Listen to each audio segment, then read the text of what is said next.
Delhi LG बोले सरकार से तकरार में लिमिट क्रॉस हुई, केजरीवाल की तारीफ की। कहा हवा पत्ते गिराती है लेकिन पेड़ से रिश्ता खत्म नहीं होता।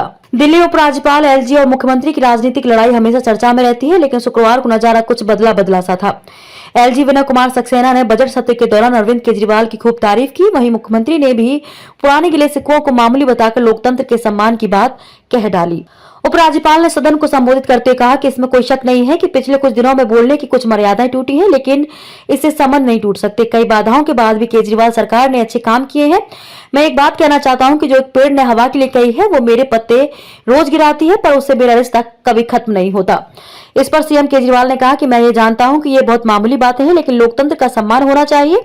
यदि 2 करोड़ लोगों ने सरकार को चुना है तो उसे काम करने देना चाहिए। यदि आप काम नहीं करने देंगे और काम के बीच बाधा बनेंगे तो यह ठीक नहीं है।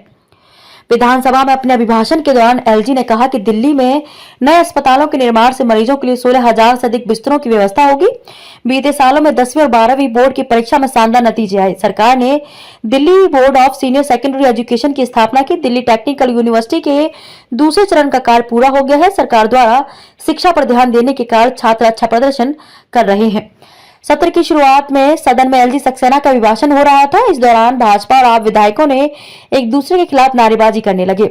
विपक्षी दल भाजपा के विधायक रद्द की जा चुकी शराब नीति में कथित भ्रष्टाचार को लेकर मुख्यमंत्री अरविंद केजरीवाल के इस्तीफे की मांग कर रहे थे। इस पर विधानसभा अध्यक्ष रामविलास गोयल ने मार्शल को 3 विधायकों को सदन से बाहर ले जाने का आदेश दिया। इसके बाद एलजी का भाषण दोबारा शुरू हुआ।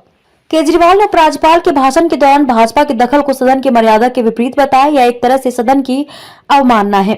इस पर एक प्रस्ताव पारित किया गया है। इस मामले को उचित समिति के पास भेजा गया है। एलजी के भाषण के दौरान डिस्टर्बेंस नहीं होना चाहिए। आपको बता दें कि सौरभ भारद्वाज ने एलजी के भाषण के दौरान डिस्टर्ब किए जाने पर भाजपा विधायकों पर कार्रवाई की मांग की थी।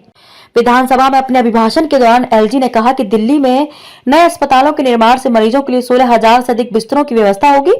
बीते सालों में 10वीं और 12वीं बोर्ड की परीक्षा में शानदार नतीजे आए। सरकार ने Delhi board of senior secondary education की स्थापना की। दिल्ली टेक्निकल यूनिवर्सिटी के दूसरे चरण का कार्य पूरा हो गया है। सरकार द्वारा शिक्षा पर ध्यान देने के कारण छात्र अच्छा प्रदर्शन कर रहे हैं। सत्र की शुरुआत में सदन में एलजी सक्सेना का अभिभाषण हो रहा था। इस दौरान भाजपा और आप विधायकों ने एक दूसरे के खिलाफ नारेबाजी करने लगे। विपक्षी दल भाजपा के विधायक रद्द की जा चुकी शराब नीति में कथित भ्रष्टाचार को लेकर मुख्यमंत्री अरविंद केजरीवाल के इस्तीफे की मांग कर रहे थे। इस पर विधानसभा अध्यक्ष रामविलास गोयल ने मार्शल को 3 विधायकों को सदन से बाहर ले जाने का आदेश दिया। इसके बाद एलजी का भाषण दोबारा शुरू हुआ। केजरीवाल ने उपराज्यपाल के भाषण के दौरान भाजपा के दखल को सदन की मर्यादा के विपरीत बताया। यह एक तरह से सदन की अवमानना है।